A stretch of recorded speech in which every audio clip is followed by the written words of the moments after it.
Entonces, o sea, acá esto es integral, o sea, es integral el manejo, ¿listo? Uno cuando trabaja en esto, uno tiene que pensar de forma integral, o sea, no solamente pensar en la geotecnia, no solamente pensar, ah, bueno, ese suelo me resiste un ángulo de inclinación de 45, digamos, no es eso, o sea, no es, digamos, no es el hecho, ¿cierto? Por eso es que en los informes de ingeniería se tienen que articular profesionales de distintas ramas. Se tiene que articular profesionales especialistas o profesionales con experiencia en hidráulica, profesionales con experiencia en concretos, profesionales con experiencia en estructuras, geotecnistas.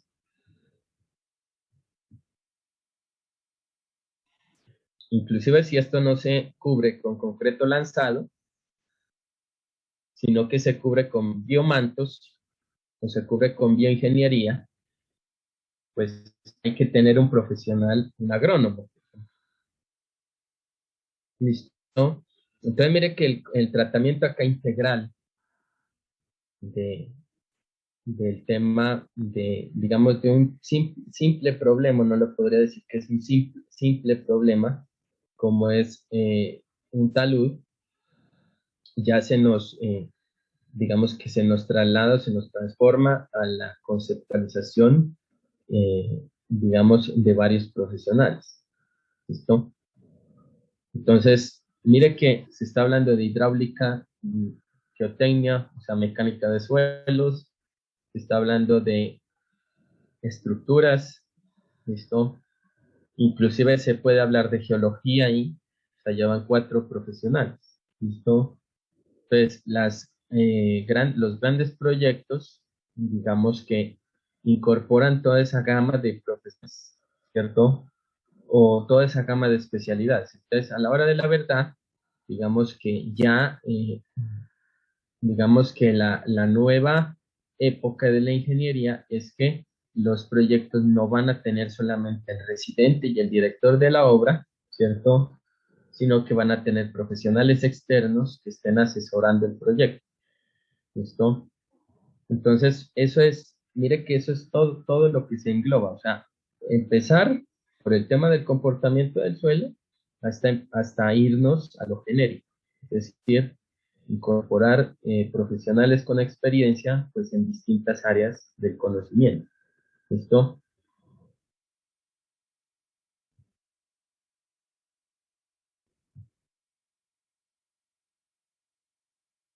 Dice por acá, el ángulo de fricción tiene relación con el ángulo de buzamiento. Digamos, el ángulo de fricción, bueno, digamos que eh, el ángulo de buzamiento es el ángulo de inclinación del talud, ¿cierto? Digamos que este ángulo de inclinación aquí, por ejemplo, diga usted que sea 60 grados, de esta cara de este talud, ¿listo? Entonces, si ustedes se acuerdan de física uno, en física uno hace un experimento que es el experimento de rozamiento, ¿cierto? Que uno lo que hacía era tomar un bloquecito de madera y lo colocaba en una mesa inclinada y uno iba aumentándole el grado de inclinación a la mesa inclinada y con X grado, entonces el bloquecito pues se me deslizaba, ¿cierto? Eso es, digamos, ya el concepto genérico de lo que es ángulo de buzamiento. El ángulo de buzamiento se puede interpretar ahí como el ángulo de inclinación de la mesa inclinada, ¿cierto? Ahora, ya por ejemplo, acá en los taludes, el ángulo de inclinación también está relacionado, digamos, a ese ángulo de fricción de partículas, ¿cierto? Entonces, ya va a depender desde qué, del ángulo de fricción que pueda tener un material, y ese ángulo de fricción se asocia a lo que es el tema de resistencia al corte, ¿cierto? ¿Qué pasa? Pues entre más inclinado esté el cuento acá del talud, significa que obviamente se va a generar pues una mayor acción de esfuerzo y una mayor alusión a la fricción, Eso es lo que quiere decir en pocas palabras. Por eso es que a la hora de la verdad, el ángulo de inclinación, cuando se tiene solamente un componente friccionante, digamos que el ángulo de inclinación se baja.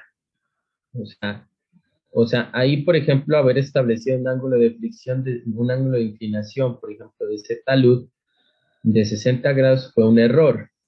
¿Por qué razón?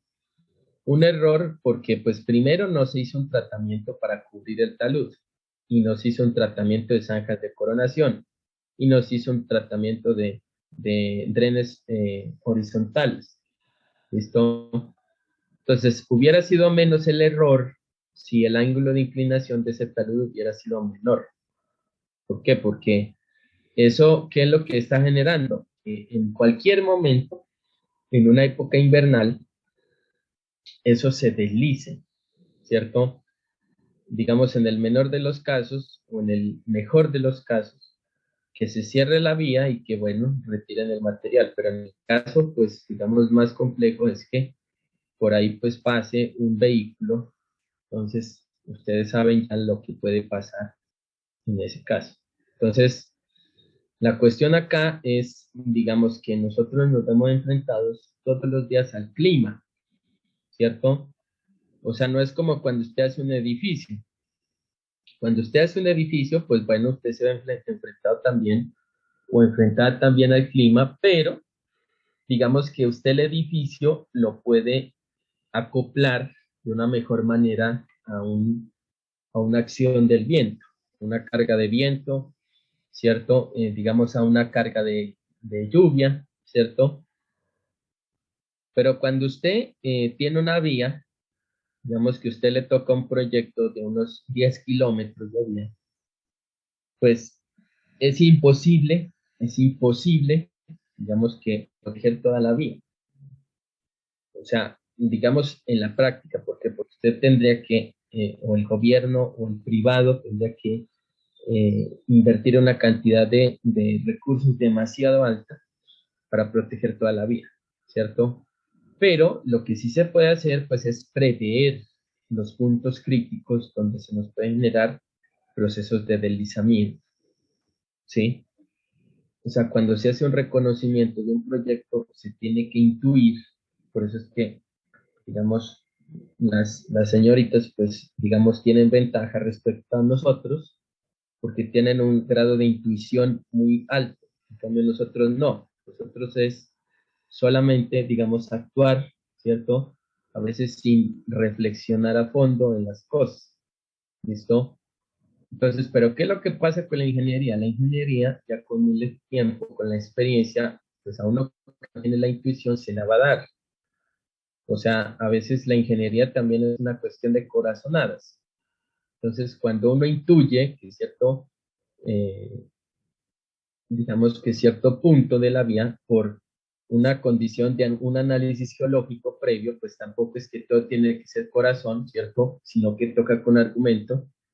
Cuando uno conoce el material, conoce la geología, conoce la sismicidad, conoce la tectónica, conoce el comportamiento del material, conoce el tema hidráulico. Entonces, cuando uno ya conoce eso, uno dice, ve, en este punto, pues va a haber problemas. Seguro que va a haber problemas. Entonces, finalmente ahí se atacan esos puntos. Se atacan esos puntos. O sea, cuando se combina, por ejemplo, el tema de fallas geológicas, si eso es un dolor de cabeza, en la ingeniería, entonces al final pues se trata de hacer lo mejor posible para minimizar los riesgos. ¿Listo? Eso es lo que se puede, digamos, pensar, ¿cierto? Y a veces no es ser conservador, porque eso también es otra crítica que se le hace a la ingeniería geotécnica, que los ingenieros de pronto de otras especialidades piensan que el ingeniero geotecnista es conservador. No, lo que pasa es que el ingeniero geotecnista tiene que tener un sentido tan fino de lo que puede pasar que por esa razón tiene que adelantarse a lo que puede pasar. ¿Para qué? Para evitar que eso suceda. ¿Listo? Para eso también están los modelos matemáticos, ¿cierto? Están los modelos, digamos, de equilibrio límite, por ejemplo. O sea, cuando usted analiza una cimentación, usted está evaluando un modelo de equilibrio límite.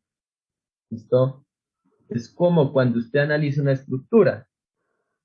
Usted está analizando un modelo de equilibrio límite. ¿Listo? Para establecer cuáles son las condiciones probables acá del tema. ¿Listo? Eso pues es la primera parte de acá. Uno pues tiene que ir discutiendo cosas, ¿no? Y discutir formas de pensar, ¿cierto? Formas de ver, digamos, de ver la vida. Lo que yo les digo, por ejemplo, del tema de fallas geológicas. Mire, por ejemplo, acá. Esto es un dolor de cabeza, mire. Mire acá. O sea, mire, cuando el pavimento acá, digamos, queda soportado por la nada. Esto no tiene soporte. Mire acá, esto es un boquete que tiene acá el pavimento por debajo. Mire, por ejemplo, acá el comportamiento. Mire, esto es una cuestión de una afectación ya a nivel geológico y a nivel hidráulico y a nivel de hidrogeología. Mire, entonces esto es lo que se tiene que intuir, digamos, para cuando se esté haciendo el proyecto, digamos que se trate de minimizar. O sea, uno no puede pensar, digamos, de que la naturaleza se va a detener. A veces el ser humano es demasiado orgulloso, demasiado prepotente, en el sentido de pensar de que la naturaleza va a dejar de, digamos, va a dejar, perdón, de generar sus ciclos, eh, que porque ya le hizo una obra. O sea, el ingeniero piensa que si esto le hace un muro apilotado, piensa que ya se va a detener el planeta. Y eso no sucede. Cuando usted tiene un problema geológico, digamos que no hay una solución que pueda ser una solución de raíz, porque eso es pretender, digamos, que con una obra de ingeniería se pare el movimiento de la corteza terrestre. Porque yo le decía a alguien esta mañana, por ejemplo. Entonces, pero el ingeniero lo que sí tiene que hacer es algo, ¿para qué? Para evitar de que esto se me genere de esta manera. Normalmente estos problemas, digamos, de esto se llama reptamiento. Normalmente cuando se nos va a descender el suelo es ¿por qué? Porque por aquí está bajando agua subterránea. Entonces el ingeniero tiene que pensar en cómo controlar el agua subterránea para que esto al menos, si se va a bajar, pues que no sea a un ritmo estrepitoso. ¿Por qué? Porque si esto se baja, entonces acá a la izquierda hay una casita, pues se va a afectar la casita. Al menos que si se va a afectar, que si uno es consciente de que esto se puede generar, al menos de que se genere en un largo periodo de tiempo. No que la obra se haga y a los 2, 3 años esto empieza a molestar aquí. ¿Listo? Entonces el ser humano tiene que aprender a convivir con la naturaleza. Porque el ser humano no puede ni podrá contra la naturaleza jamás. Y más con el tema geológico. ¿Listo? Entonces el ingeniero se tiene que adaptar. O sea, la ingeniería es de adaptación. ¿Cierto? ¿Por qué? Porque el ingeniero tiene que proponer aquí cómo organizar esto, cómo, eh, digamos, cómo mermar ese riesgo. Por eso es que todo va desde el estudio previo, o sea, del estudio de geología. O sea, la geología ahorita no es como sucede en algunos informes de mecánica de suelos, que uno ve por ahí de profesionales que no tienen ética profesional, ¿cierto? Y que colocan básicamente los informes de geología, que es una copia, ¿cierto? Del tema, por ahí se encuentra en alguna memoria, copian, sino que acá el tema es hacer un análisis más profundo. Por eso es que está en la rama, digamos, del conocimiento, está el geólogo. Geólogo, para nosotros los ingenieros de suelos o geotecnistas, es un aliado muy importante. ¿Listo? Porque el geólogo, inclusive al geólogo le hace averiguaciones. Entonces, el ingeniero de suelos tiene que saber de geología, ¿cierto? Por eso es que es tan importante la geología, ¿listo? En estos aspectos. Entonces, digamos que al final es una forma de ver, ¿no? Pues eso es, digamos que sí, eso es una forma de ver que puede ser respetable al final, o que debe ser respetable. Si hay otras formas de ver, pues a su vez tiene que ser también respetable, ¿no?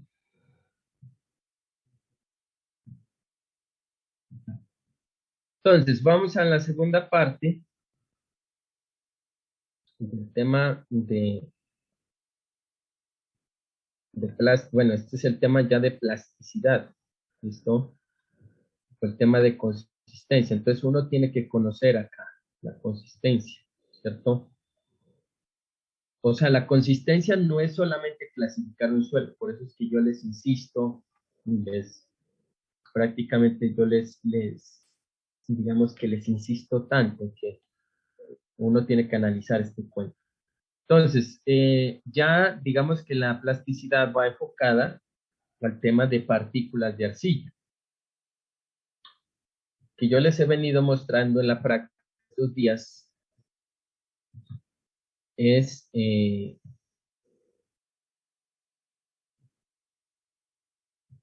es esto. Yo les he venido mostrando las prácticas.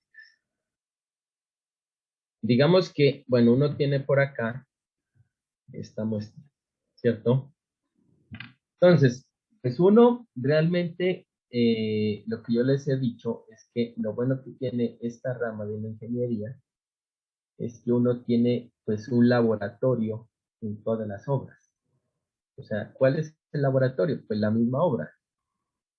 O sea, al ingeniero le toca extraer muestra, digamos, al ingeniero le toca ver el tema de plasticidad del suelo y le toca, digamos, con el uso de los sentidos, ir, obviamente, digamos, haciéndose una idea, ¿no? Comportamiento. Si usted, por ejemplo, acá tiene, bueno, aquí usted tiene varios tipos de materiales, aquí, en este corte. ¿Listo? Digamos, pues en primer lugar, esto se genera aquí, este material se empieza a caer, es porque hay desecación, ¿cierto? Hay desecación, pues en este cortecito aquí de este talud. Por eso aquí en este corte, pues tocó hacer un muro, para sostener obviamente este suelo. ¿Listo? Entonces, aquí hay varios tipos de suelo. Nosotros tenemos un material arcilloso. Cuando uno observa, por ejemplo, un material vivo o de una contextura, eh, ¿cierto? Digamos, cuando uno observa material vistoso como este, digamos que este material tiene un color vino tinto, claro. Entonces, ese color vino tinto claro se debe a la existencia de magnesio aquí en el suelo. ¿Listo? Y cuando uno observa que un material es vistoso, entonces uno dice, ese material puede tener arcilla. Y esa arcilla hace pues que el material sea plástico, ¿cierto? Que genere una buena condición de plasticidad. ¿Listo? Entonces, ahora, digamos que, ¿y cómo sabe que uno es arcilla? Es que aquí se nos está generando unas grietas. Estas grietas se llaman grietas, digamos, por retracción. O sea, si usted, digamos, se acuerda de lo del concreto, el concreto también genera grietas de retracción. ¿Listo? Bueno, esto pues pasa lo mismo acá en el suelo. Eso se genera cuando el suelo es muy plástico, entonces el suelo entre más plástico sea, es porque va a haber, digamos, un almacenamiento de agua importante, y entonces cuando ya el agua no está, es decir, cuando el material se seca, entonces me van a generar estas grietas de tracción, de retracción. Y entonces, ¿qué es lo que pasa? Que acá el material se me empieza a desmoronar, ¿cierto? Ahora, si usted observa, por ejemplo, este otro material, este material de acá ya tiene menos cantidad de arcilla. Entonces, ¿por qué uno induce de que este material tiene menos cantidad de arcilla? Porque el material se me desmorona, es decir, que el material no es autoportante, ¿sí? Pues cuando esto tiene, digamos, esta menor cantidad de arcilla, es decir, va a tener o arena o va a tener limo, entonces eso es lo que sucede. Es decir, que el tema de la plasticidad puede afectar positivamente el tema de cohesión. ¿Listo? Digamos, este otro material de acá es un material tipo arena arcillosa, ¿cierto? ¿Qué es lo que permite que esa arena se sostenga? Pues lo que permite es que esto tiene arcilla, es decir, que esto también me está generando unas grietas de retracción por pérdida de humedad. ¿Listo? Entonces, la plasticidad a mí me sirve ¿para qué? Yo después lo que hago es sacar de ese sitio una muestra, digamos, de este sitio donde hay esta arcilla que es color vino tinto claro, con la muestra y la forma en la que se puede ver la muestra es esta. ¿Listo? Digamos, ¿por qué se me genera acá el suelo autoportante? Mire que acá esto es muy evidente. O sea, el suelo autoportante le da una forma acá cuando se saca del sitio, ¿cierto? Si usted tuviese una arena, por ejemplo, pues la arena se desparrama. No sé si todavía acá está la muestra. Por ejemplo, si usted saca acá una arena o usted saca una grava, digamos que ahí eso se le desparrama, pues como, digamos, tener este material. Pues, el material se le desparrama, ¿por qué? Porque es pura en materia granular. ¿Listo? Pues volviendo acá al cuento, digamos que la plasticidad es la manipulación, o se verifica con la manipulación del material. ¿Listo? O sea, uno tiene que, digamos, untarse las manos, sencillamente, ¿sí? O sea, el ingeniero de suelos, pues tiene que andar con crema para las manos, ¿cierto? ¿Por qué razón? Porque este material, como tiene, digamos, un contenido de material férrico importante, se agrietan, las manos se agrietan, o sea, las manos del ingeniero de suelos pues son unas manos agrietadas, son las manos, por ejemplo, como las manos del trabajador del campo, que echa pala, pues, mejor dicho. Entonces, ¿qué es lo que pasa? Porque pues toca manipular el suelo, o sea, el suelo no se entiende, digamos, a veces solamente con verlo, sino que si uno está en la casa, por ejemplo, los que vivimos en el campo, pues tenemos la ventaja de que en la casa, pues vamos a tener suelo, que vaya al lado, pues, ¿cierto? O tenemos un solarcito y en el solarcito habrá suelo, o si uno sale a la vía, pues en la vía hay suelo. Entonces uno hace el ejercicio, pues obviamente cuidándose, ¿no? Entonces ya cuando uno, por ejemplo, a esta esfera, le aplica una fuerza, entonces el material entre más arcilloso sea, va a ser menos reactivo, sencillamente con el tema del esfuerzo. ¿Cómo así menos reactivo? Este significa que el material absorbe el esfuerzo. O sea, al absorber el esfuerzo significa que este material se va a deformar mucho más que si yo tuviera material arenoso. Material arenoso se me deforma menos, aunque el material arenoso es menos autoportante que la arcilla.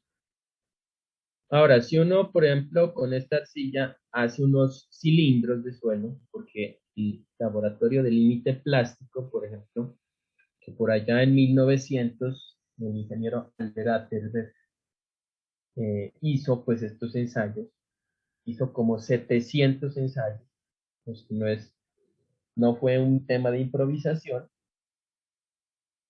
Entonces, él que se dio cuenta, digamos, de que cuando se manipula el material arcilloso, el tema de plasticidad, es decir, me puede generar a mí esto, mira, que yo puedo tener unos cilindros de un diámetro muy pequeño, diga usted, aquí esto puede tener 1 milímetro.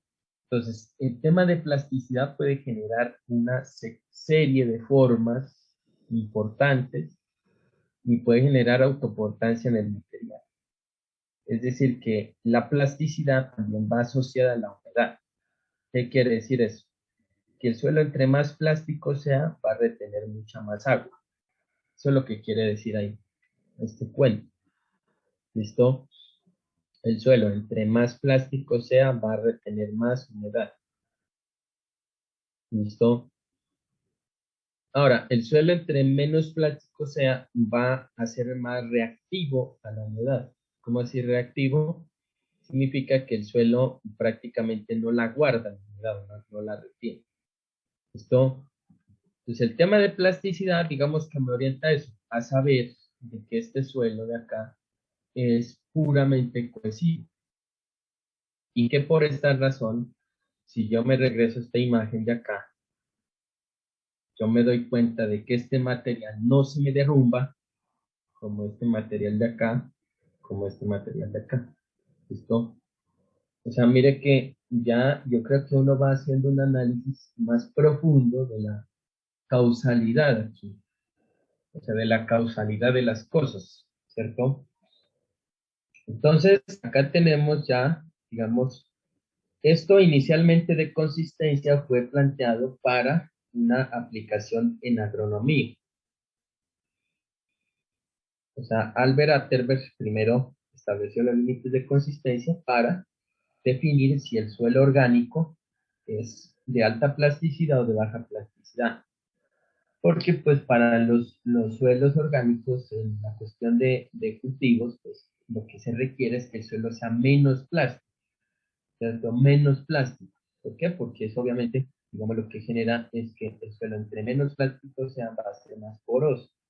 Y al ser más poroso significa que el suelo va a poder, digamos, almacenar nutrientes y almacenar agua, y pues se genera por ahí la parte vegetal, ¿no? Es que son los límites de consistencia, son verificaciones de contenido de verdad. ¿Listo? Entonces, la consistencia se puede establecer en el estado sólido, semisólido, plástico y líquido. ¿Listo? Y nosotros acá tenemos este diagrama, que es el diagrama de consistencia o de límites de consistencia, donde tenemos el estado sólido.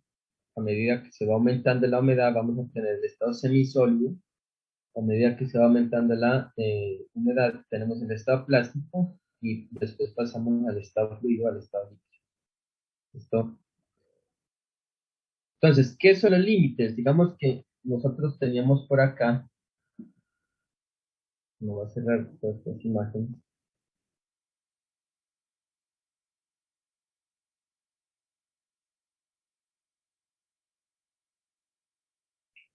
Eh,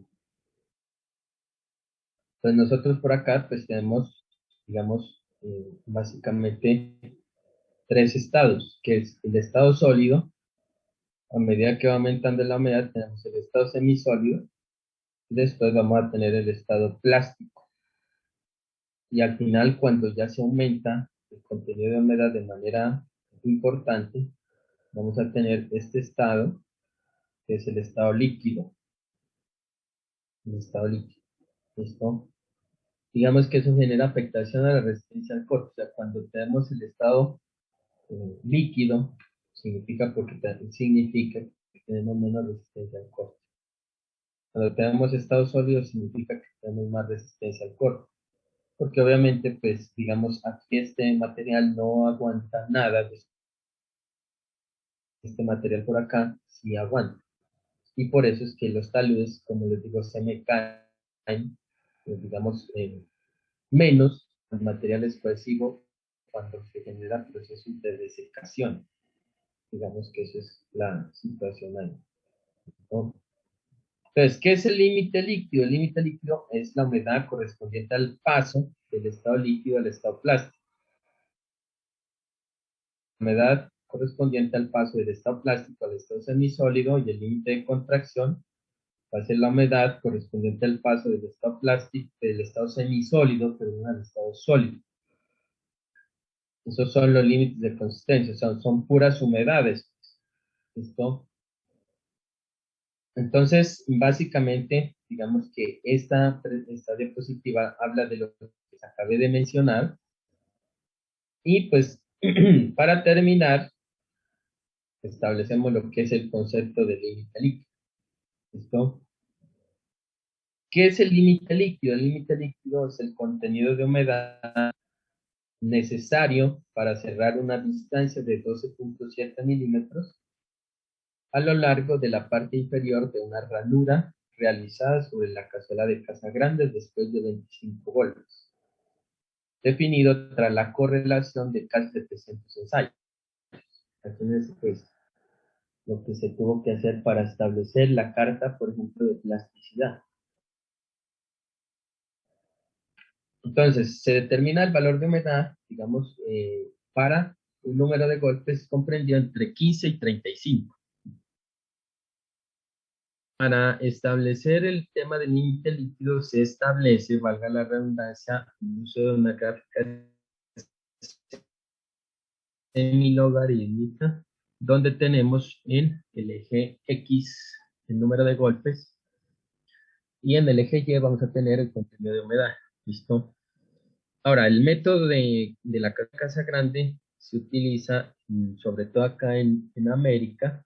En Europa ya se utiliza el cono de penetración para establecer los límites de consistencia, en ese caso límite líquido y plástico. Eso lo vemos en la próxima clase. ¿Listo? Ahora, en nuestro caso utilizamos esta cazuela de Casagrande. Esta es una cazuela en bronce, donde aquí se coloca el suelo, pues prácticamente suelo se le ha hecho un proceso de humedecimiento, humedades pareja, uniforme, ya se esparce acá en la cazuela de Casagrande y después de esparcirse se utiliza este ranurador, que puede ser un ranurador plástico, puede ser un ranurador, digamos, metálico. ¿Listo? Entonces, ese ranurador lo que hace acá es esta ranura, valga la redundancia, de 11 milímetros de abertura en la parte superior, 2 milímetros de abertura en la parte inferior y 8 milímetros de, 2 milímetros de abertura, ¿no? Y 8 milímetros de abertura. Entonces, ¿qué pasa? Cuando ya se tiene este mecanismo acá instalado, lo que se hace es generar, a partir de esta manivela, ¿cierto? Digamos que se hace girar y obviamente esta cazuela va a golpear. Pues al golpear esto se va cerrando. Entonces cuando ya se me cierra acá esta abertura de estos 2 milímetros, lo que yo hago es obviamente haber contado el número de golpes y ese número de golpes me permite establecer una humedad. ¿Listo?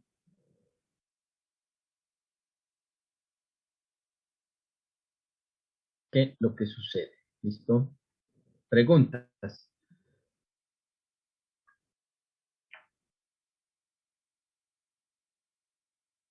Recording stopped.